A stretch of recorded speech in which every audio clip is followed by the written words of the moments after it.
In 1934, some businessmen, Catholic businessmen, started an organization called Serra. Now, it took a period of time for them to discover what they wanted to do. First, they wanted to be together. And what part of their idea that was inspired to them was that we would just join together as Catholic men in this fraternity, creating this community, if you will. Then later they discovered, and they called that their purpose number 2. Right at the very beginning, they knew there was going to be a bigger purpose. So purpose number 1 came evident to them some months later, and that became their decision to make their outward reach vocations.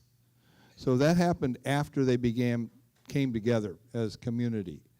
So in the way God works in that particular way is the way we're going to mimic this too in our own clubs, of course. It comes to me that, it appears to me in my mind that the world was a little different in 1934. I don't know that. Dan Jones tells me that that's the way it was. But I believe him. So I'm thinking, all right, so that's what we gotta deal with this.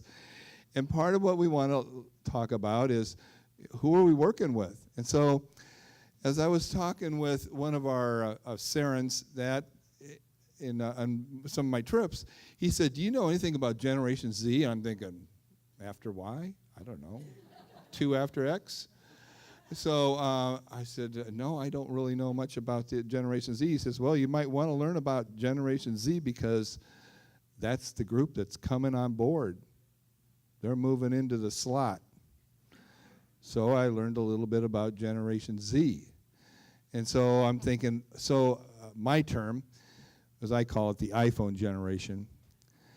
And, or maybe I stole that from somebody, I don't remember, but nonetheless, it kind of typifies, I think, what we're talking about, a particular age group. But, we want to talk about it in relative to what we just listened to from our panel, both in who we're working with and who are we walking with, and what are they dealing with, and what are their issues, and going back to Father Gene's talk about images, and how do people respond, and what are the impacts of the exterior happening, and how are this forming these people. So, I want to get you a firsthand understanding of what Generation Z is. And so, talking with Father Ralph O'Donnell, he said, I've got the person for you.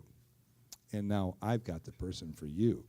Her name's Christina Lamas. She's currently the Executive Director for the National Federation of Catholic Youth Ministers, based out of the United States, based out of Washington, D.C., original native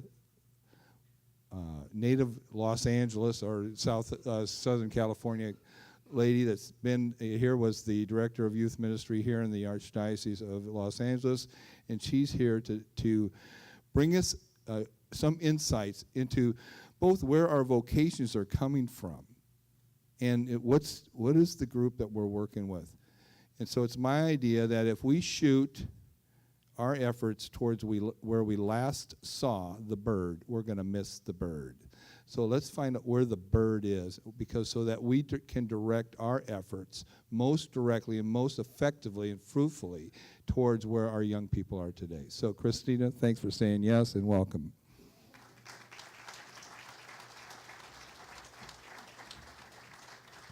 Good morning, and thank you.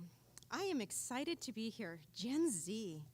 Oh my goodness. First and foremost, we're going to start off. If you have a cell phone, just raise it up. Raise up your cell phone. Raise it up. You're one step closer to connecting to Generation Z. Generation Z is the first fully digital, I've gone too far. First fully digital generation that has never known the world without a cell phone. Give me just one quick second. Uh-oh, we've already had our first computer glitch here.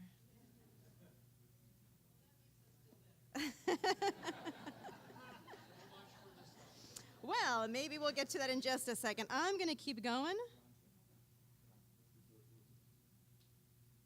I'm going to keep going. All right. Okay, we'll keep going. This is the first generation that has never known of the world without a cell phone. They were born and raised with a cell phone. We're going to talk a little bit more about Gen Z. We're going to talk about vocations, but I want to first share a little bit about myself and why I even stand here. And I think this is the core of somehow we need to help empower our parents, because the vocations will come from home. When I was young, my mom, when I was about 15, 16 years old, my mom said, "Come with me." And I said, "Why? I don't want to go with you. Just come with me." I come from a very traditional Hispanic family, and so when mom says go, you don't question. And so I went. My sister, who's 1 year younger than me, we both went. She took us to the Office of Religious Education and said, "Come inside." "Why are we going here?" "Don't ask questions, just come." So we went inside. She turned around and said, "Bye," and left us there. I am so grateful for my mom. She introduced me to the world of what it meant to be a disciple within the church itself. And from a very young age, I began to volunteer. I was introduced to catechists. I was introduced to volunteers, to lay people. I was introduced and interacted with many clergy, with many sisters, and I loved what I saw. My mom wasn't done there. My mom had an interior motive. She wanted my sister or I to become a sister. And so she did everything possible for that vocation to grow within us. So we visited the Carmelite Center in Alhambra. We were there a couple of times for retreats. She was very big in the movement of the charismatic movement in Spanish. So we would go every Thursday and for prayer. Every Friday we were there at a parishioner's house for the rosary. Every day there was something that we were doing, because she was convinced that God was going to call one of us to become a sister. That didn't happen. I had another vocation. I got married and had a beautiful little girl. Well, my daughter Isabella Claire, she is now 8 years old. But that seed that was planted at a very early age began that desire, that thirst to want to know about Christ, that desire to even want to see where Christ might be leading me in my life. That, when we talk about where our vocations are spurning and where we need to go back, we need to help our parents bring that language back into the home. Very simple question, and then I'll move back into the presentation, that I've started with my daughter, and I have siblings at home still within Generation Z. The simple question is, where have you seen God today? My little brother, I'll show you in a picture in a second, Matthew, he just turned 17 the other day. About 4 years ago, before I moved to the East Coast, I came up to Matthew and I said, "Hey, Matthew, where did you see God today?" He looked at me and he said, "Oh, why are you asking me that question?" And kind of just smirked and walked away. I said, "Okay, I'm not going to push. I'm going to let it go." About a week later, "Hey, Matthew, where did you see God today?" "Again with that question, Christina?" He didn't answer me. He just kind of rolled his eyes and walked away. A week later, "Hey, Matthew, where did you see God today?" "All right, I guess at school." "All right, I got somewhere." About a month later, "Hey, Matthew, where did you see God today?" "My friends, somebody help me with my books." "Great, not a problem." 3 weeks later again, "Hey, Matt, I got an answer for you. I know exactly what you're going to ask me." Fast forward 4 years later, I come home. "Hey, Matthew, I have an answer for you, Christina." It's become part of his language. It's rooted at home. A simple question. Every single night before we go to bed, it's part of our prayers. I ask my 8-year-old girl, "Where did you see God today?" And many times her answer is, "In you, and you, and you," referring to me. And it's a mirror then for myself. But then there's times where I get these answers of, within my friends or in my teacher. And so those simple questions that help them begin to discern where and how God is moving within their lives. Back to Generation Z. A couple of things that I would like for us to think about as we begin to explore Generation Z. I want to give you a lens to see things from maybe a different perspective. Things will challenge us today. They challenged me as I was preparing. I am no expert, other than the fact that I have a daughter who is in Generation Z. I've got siblings who are still in Generation Z, and I am ministering with adults who are ministering directly to Generation Z. So I've read a few books, I've read a few research. We're designing our ministry within a national level around Generation Z, but I'm no expert. But I have enough information that I'm hoping to share with you today. And as I'm learning, I'm wrestling with it. It's challenging me. It's out of my comfort zone. I do tweet, not as often. I do post on Instagram, not as often. Snapchat, I have an account because my siblings are there, but I'm scared to go onto Snapchat. But I do have it. But this is where our young people are, and we'll talk more a bit about this. But just know that some information might make us feel uncomfortable. My hope is that something begins to stir within your hearts, something begins to stir within your minds to want to do some more research, to ask more questions. How many of us have grandchildren, or we have younger nieces and nephews between the ages of, let's say, 7 to 21 years old? Generation Z. This is who we're going to be talking about today. So as we begin, what I'd like to give you is a pastoral lens. A few things for you to keep in mind. Number one, let's accompany them. Let's walk with our young people, but let's walk with them with a generosity of hope, a generous spirit, authenticity, where we have a desire to really want to engage them in the Catholic Church.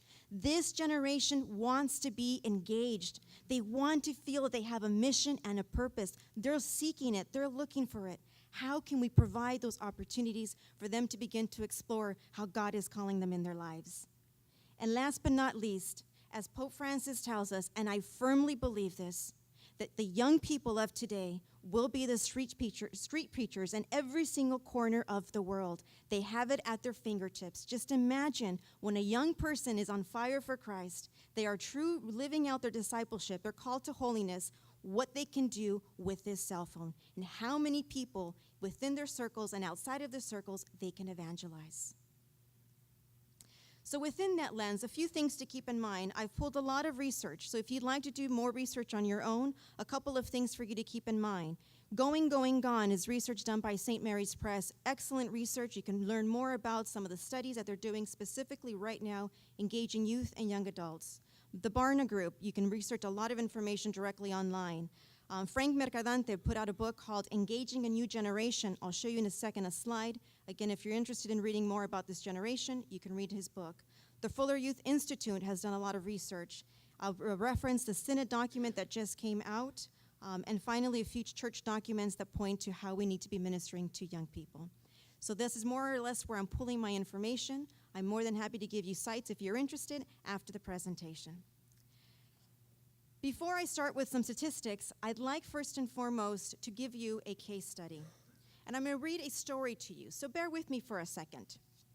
I want to share with you the story about Steve. And the story of Steve goes as follows. One day, Steve had a question. Steve raised his hand and said, "Pastor, if I raise my finger, will God know which one I am going to raise even before I raise it?" 13-year-old Steve attended church every week with his parents. This particular Sunday, he had stayed after worship to ask his pastor this pressing question. And the pastor replied, "Yes, God knows everything." Haunted by the plight of African children suffering and dire famine, Steve pulled out the Life magazine cover depicting 2 children tormented by starvation. He asked the logical follow-up question. Well, does God know how about this and what's going to happen to those kids? The pastor gave a similar response. "Steve, I know you don't understand, but yes, God knows about that too." If you were Steve, would you be satisfied with the pastor's answer to your questions? Well, no, and Steve wasn't satisfied. He walked out of that congregation that day and never worshiped at a Christian church again. The good, even remarkable news is that Steve was drawn like a magnet to a faith community and to his pastor specifically for answers for dilemmas that most troubled him. The bad news, and even tragic, is that the pastor's short-sighted response repelled him from the faith community permanently. Even more disheartening, in the pastor's failed grasp of the question behind Steve's question.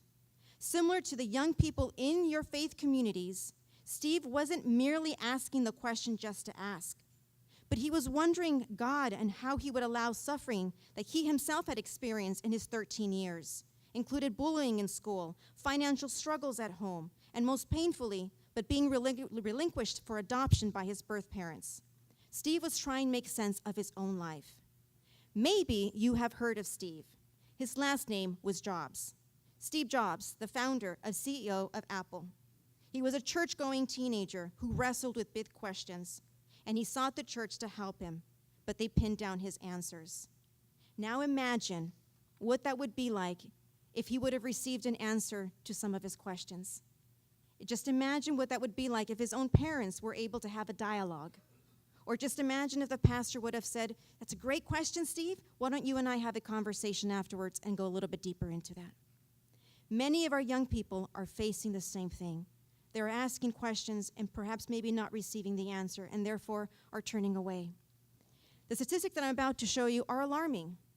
Many that we know, the majority of our Catholic faith, young people are leaving the church at a young age, and that their struggle within the church teaches them is a primary reason why they're leaving the church. I want to give you just a couple of statistics, and then I want to walk you through a little bit more about Generation Z.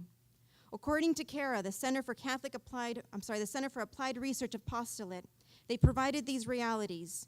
63% of those studied between the ages of 10 to 17 stopped being Catholic.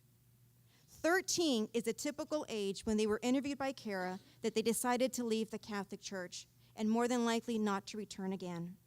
23% of those interviewed for CARA left before the age of 10. And 50% of those that were interviewed by them left the church for the following two reasons: either somewhat or very important decision to leave, but they stopped believing in what the Catholic Church teaches, and they did not like the Catholic Church's rules and judgment approach. Wow, it's alarming just to know at such a young age that some of our young people, whether they have the information or not, are making some of these decisions. The book that I quoted earlier by Frank Mercadante, he states that the reason why Catholic teenagers stood out as especially weak in their faith, they're disengaged from a church and largely indifferent to faith and practices matters. And perhaps maybe the number one most influential reason when it comes to understanding the influence of faith in young people comes to the faith of their parents. If their parents are engaged, more likely the young people are engaged. So as we go through this and we talk about Generation Z, think about mom and dad. And the power and the influence of grandma and grandpa is huge. It's huge. My little girl right now looks up to her grandma and grandpa. My mom and my dad are going faithfully to Mass because there goes their granddaughter pulling them to Mass, praying the rosary. Even just the other day, my parents are primarily Spanish speaking. My daughter started speaking Spanish and then transitioned into more English than Spanish. So there's a language barrier. The power of the phone. She turns on to Siri. Siri, translate. And then she says it in English, and then it comes into Spanish and turns it over to my mom. And they have a full conversation. And in conversation about faith, conversation about life, but they're engaging. The power of grandparents is huge within Generation Z. And we'll talk a little bit more about that. What I'd like to do, though, is first stop and give you some snippets of generational trends and see where you might self-identify, perhaps, or see some markers of your own generation. Keep this in mind. These are not meant to be boxes. Just because there's a range of ages or years doesn't mean that that's specifically where you're going to land or where young people are landing. There's trends. Every single generation is marked by some significant event, and anyone born prior to that event is typically within that generation. Anyone born thereafter typically would fall into the next generation. Gives us highlights, gives us trends, some predictability of where the generation is going. Can you identify your generation? Let's start with the first one.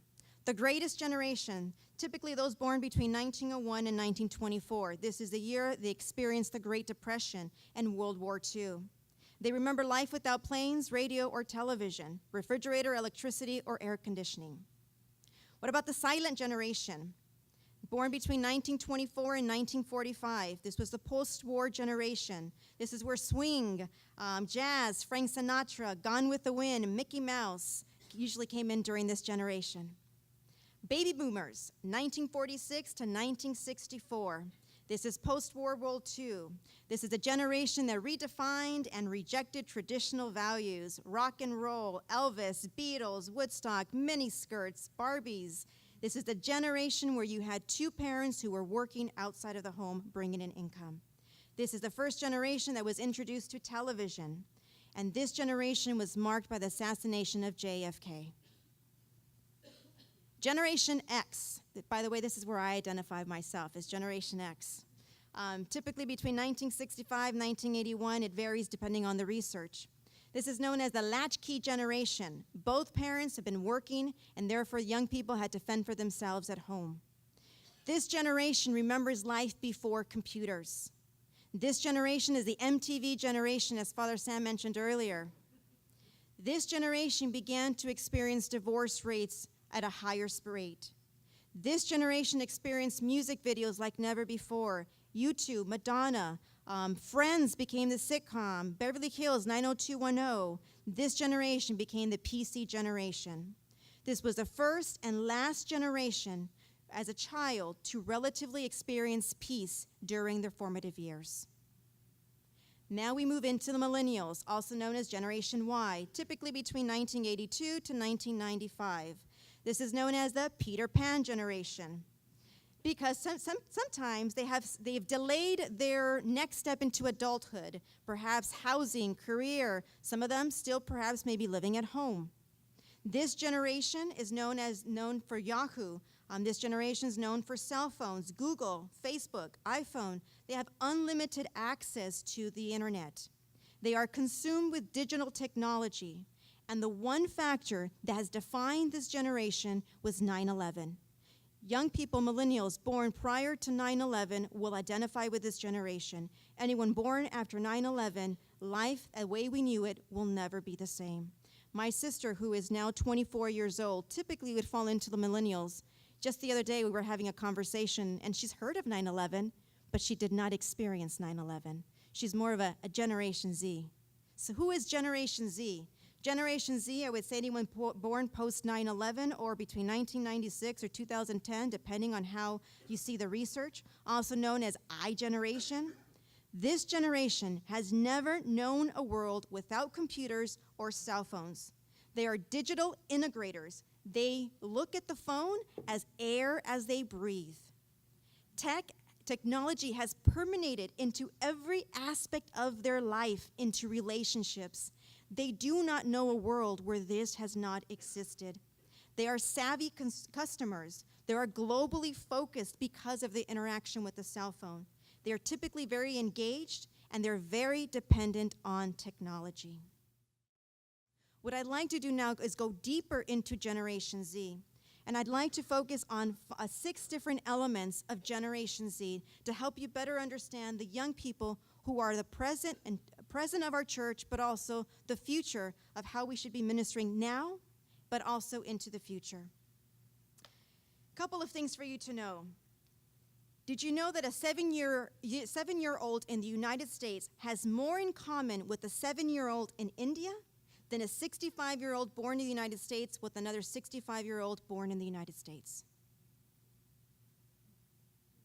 And technology is only new if you remember the way it was before. Yesterday, I do have to show you a picture, so you have at least an image of my family. So here you'll see, this is where right in here. This is my daughter on the left-hand side, right-hand side of the screen. These are my nieces and nephews. This is my sister, Alyssa, the 24-year-old who has one foot as a millennial, one foot as a Generation Z. My sister, Nicole, and my little brother, Matthew, who's 17, true Generation Z. So yesterday we were having a conversation, and I was sharing a little bit about the presentation today, and I was testing some things with him. And so we had a conversation about an answering machine. Raise your hand if you owned an answering machine at some point in your life. So I did too. And so Matthew said, "What's an answering machine?" I said, "You don't even know what an answering machine is?" He's like, "Well, I've heard about it. Maybe if I see it, maybe I know what it is." And so I pulled up an image on the internet, and he's like, "No, I don't know what that is." So I had to go through the explanation. It was an answering machine. Then my little sister here, Nicole, said, "Hey, I've heard about beepers, pagers. What is that?" So then we had a conversation about pagers and how they worked. But what they got a kick out of it was the way we connected to the internet. So remember, I'm Generation Z, 1 foot of known life before computers and also immersed in computers. So I turned income papers on typewriters, but I also was the first part of turning in papers on a computer. Well, when you connected to the internet, and some of you can relate to me, I would have to unplug my telephone and go and digitally connect the computer and then hear the dial-up. And wait until it rings up, and then I knew I was connected to the internet. And so we had this conversation about dial-up. They looked at me with these faces like, what are you talking about? I said, you've never heard of dial-up? No. So then I Googled, I said, find me a sound of dial-up connection. And so then I pressed play. They cracked up so much. They could not believe, like, that's hurting my ears. I said, this is how we connected to the internet when we didn't have the Wi-Fi and the speed that you have now. Again, technology is only as new if you remember the way it was before. So Generation Z, this generation is the most diverse in the sense of racially, ethnically, religiously, sexually diverse generation in the United States history. So diverse that they don't even see diversity unless it's absent in the room. They don't even know it exists unless it's absent in the room. Per the Barna research, half of Generation Z are non-white. Only 4% claim to have a biblical view. And the number who claim to be atheist has doubled in comparison to older generation. 33% of teenagers say that gender is how a person feels inside, not their birth sex. This is the first post-generation that is not heavily exposed to Christianity or to the church. This is what I think is fascinating about this generation.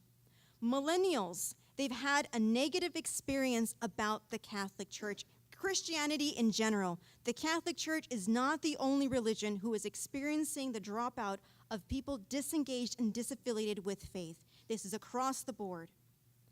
Generation Z has no imprint, has no damage that needs to be undone. They're starting at a zero, a blank slate. This may be good, this may be bad.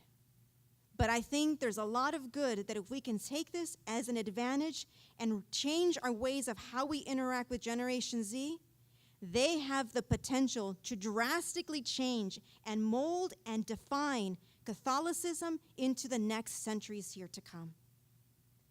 Also within Generation Z in terms of diversity, my daughter will never remember a time before we had an African American as president. This generation is different. This generation is highly independent.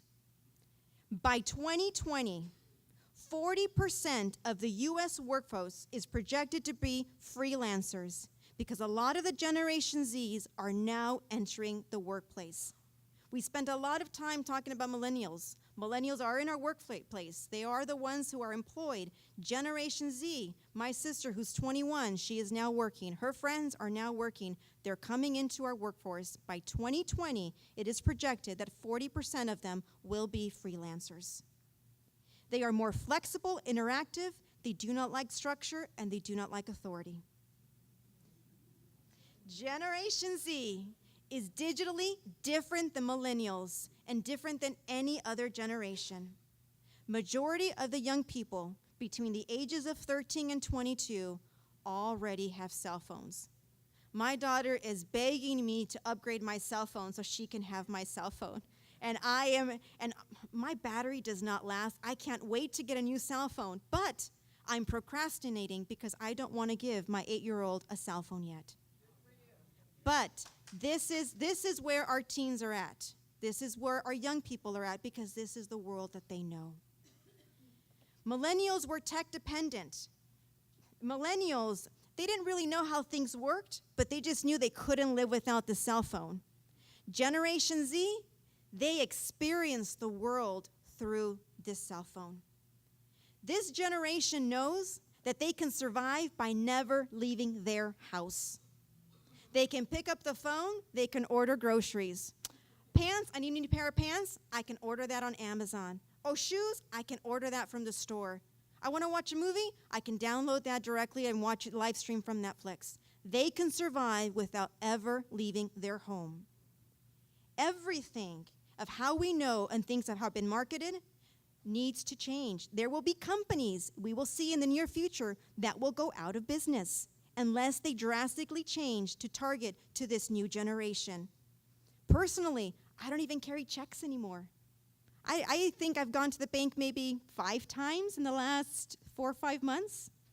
Everything now can be done with the phone.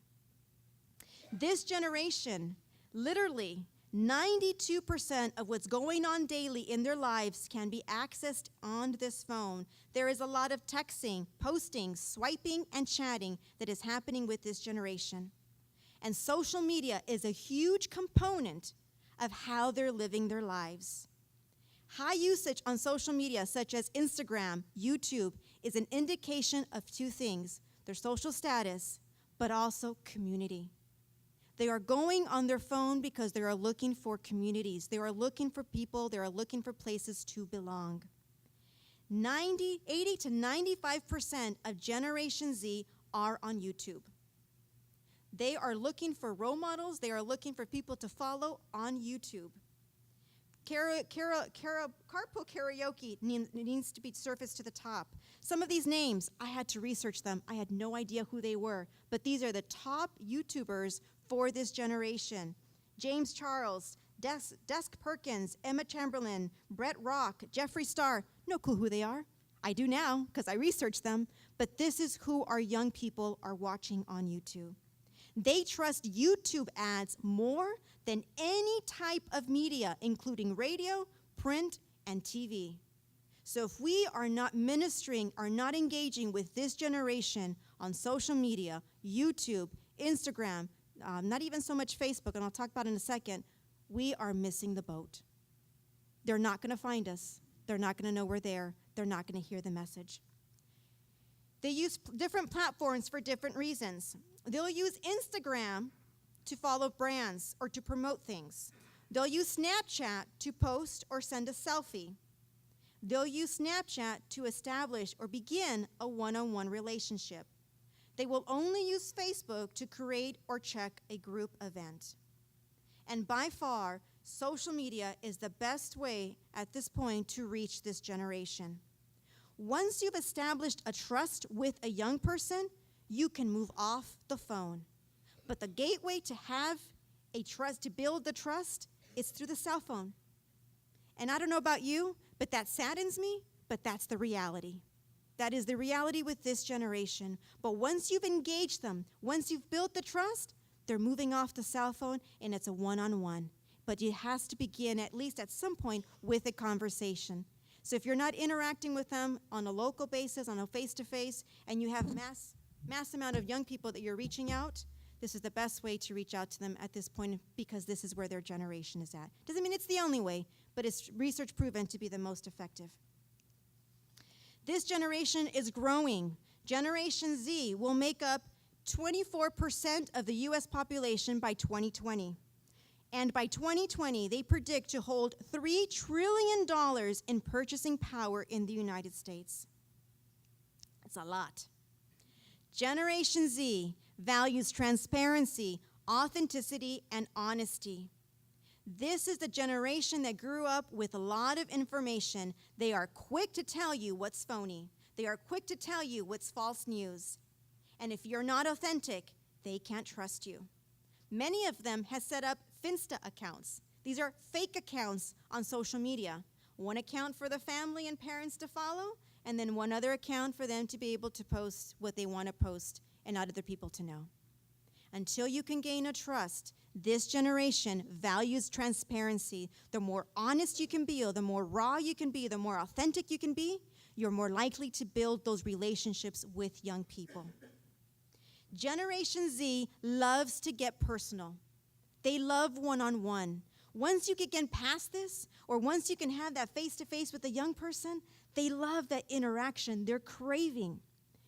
What transpasses generations across the board, whether you're a boomer, whether you're Generation Z, whether you're Generation X, young people are asking the following questions. They're asking themselves, who am I? Didn't we all ask ourselves that question? They're asking themselves, where do I fit in? And what difference do I make? They're asking themselves those questions, and once we can engage one-on-one, we can help them begin to discern how God plays a role in their lives in answering those questions. And the best way to learn about Generation Z is not from me, and it's not from the phone. It's having one-on-one conversations with those in Generation Z. That is your best teacher of learning about young people. If you walk away with anything from today, if you have grandchildren, if you have nieces, nephews, young people that are in Generation Z, reach out to them and have conversations, because that's what they're thirsting for, that's what they're looking for, and that's the best way to understand and to be able to connect with this generation. What I'd like to do at this point is I want to show you a video. So it's not just about Christina, but I want you to hear directly from young people about this generation. Watch their body language, watch their passion, watch their energy, because this is who is in our world right now.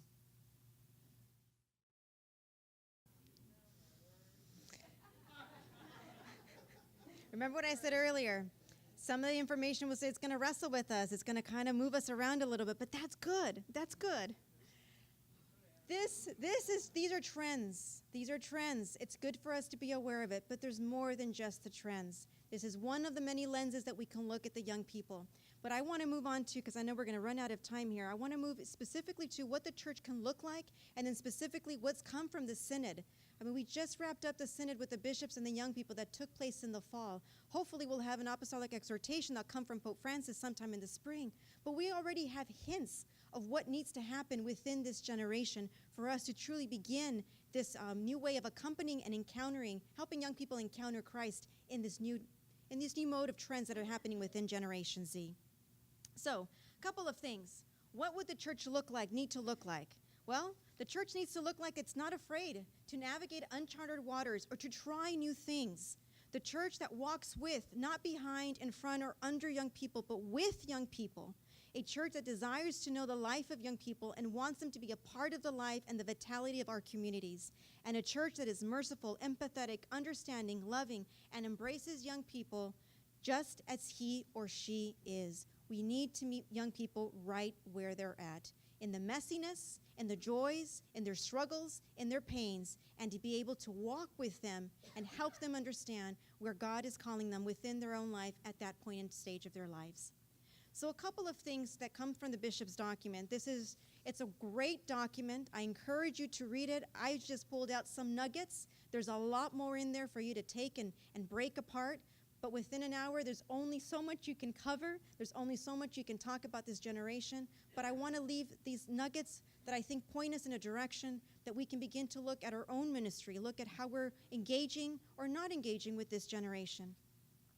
So number one, the young people, we're encouraged to listen and to see with empathy, not just to gather information or a strategy, we have to meet a goal, but because in that conversation, in that listening, God is manifesting himself directly to the people. Young people want to be heard. They want to be accepted. They want to be recognized, accompanied in their originality, in their utter confidence in freedom and responsibility. They want to know that they matter just the way that they are. And they're making a lot of choices. They need help in that discernment process. They don't want prepackaged answers or solutions handed to them. They want to be able to question and wrestle with the questions. We have to help create a culture of discernment amongst teenagers, amongst young adults. They begin to understand how God is working. So that panel discussion earlier today, phenomenal work that's happening on the university level, because that's exactly what young people are needing. They need the tools, the resources to understand and unpack how God is working in their lives. They need help in understanding the newness of digital environment. We have new digital opportunities at our fingertips. Pope Francis encouraging as a church, embrace technology, embrace it as a means of communication with our young people. Continued partnership with parents. Parents are key. The more that we can encourage, the more that we can involve a partnership with parents, the more likely are we that we can engage and we can minister directly to the young people. Help the young people recognize in their lives the signs of God's love and discover the community as a place to encounter Christ. And last but not least, let's foster a vocational culture within young people. This can be done. We've seen witness of that happening across our campuses. I work for a national organization at NFCYM, National Federation for Catholic Youth Ministry. Father Sam this morning talked about SEEK, a conference specifically for young adults. We offer a conference specifically for young people. Every 2 years, we gather in Indianapolis. This past year in 2017, we gathered more than 20,000 young people across the United States coming to encounter Christ, looking to grow in their faith and their spirituality amongst their peers. We will gather again this coming year in Indianapolis. Opportunities to bring young people to see the larger church, to see themselves wrestle with the same questions.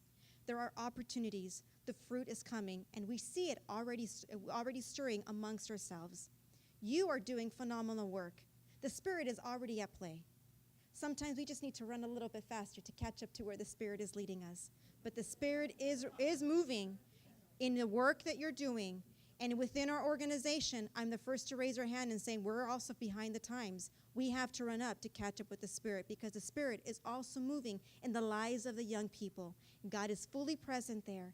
And if we can embrace that and journey with them, then, as I mentioned earlier, we will see these young people become the street preachers, the callejeros of the fe, of la fe, in this generation and generations to come. And every corner of the earth will be evangelized, will feel the presence of Christ because young people, they're already there and they have the means to get it done.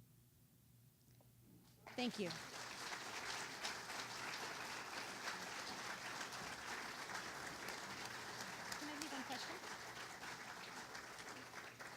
Can I leave you with a question for you to have conversations during lunch, during the rest of your time here together, for you to have to wrestle with the question, and the following is, what do you think most needs to be transformed in your local ministry efforts with Generation Z?